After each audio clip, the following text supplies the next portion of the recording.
మూవీలో చూసిన వెంటనే ఈ కార్ అసలు ఎక్కడి నుంచి వచ్చింది, అసలు ఎవరు ఈ కార్ ని స్పాన్సర్ చేశారు, కార్ ఎవరు ఇచ్చారు, ఎవరు డిజైన్ చేశారు అన్నది నాకు సినిమా చూసినంత వరకు అనిపించింది.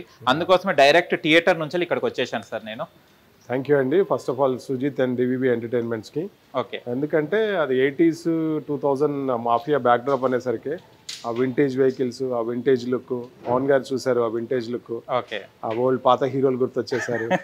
ప్రకాష్ రాజ్ గారు కానీ వాళ్ళ కోసము ఇవన్నీ డిజైన్ చేసాము. ఇది ఎస్పెషల్లీ ప్రకాష్ రాజ్ గారు వాడతారు. Prakash Raj one of the key role in movie కాబట్టి మీరు మూవీ అంతా చూడొచ్చు ప్రకాష్ రాజ్ గారు. చాలా గర్వంగా ఉంది, సంతోషంగా ఉంది. పవన్ గారితో ఇంతకుముందు సర్దార్ గబ్బర్ సింగ్ చేశాము. పవర్ గారు దాంట్లో వాడిన బైక్ కానీ, జీప్ కానీ, విలన్ వాడిన డిస్కవరీ 4 కానీ, ల్యాండ్ రోవర్ డిస్కవరీ 4 కానీ, అట్లా చాలా మూవీస్ చేసాం పవన్ గారితో, ట్రావెల్ చేసాము. కానీ ఈ మూవీ ప్రత్యేకత మీకు తెలుసు.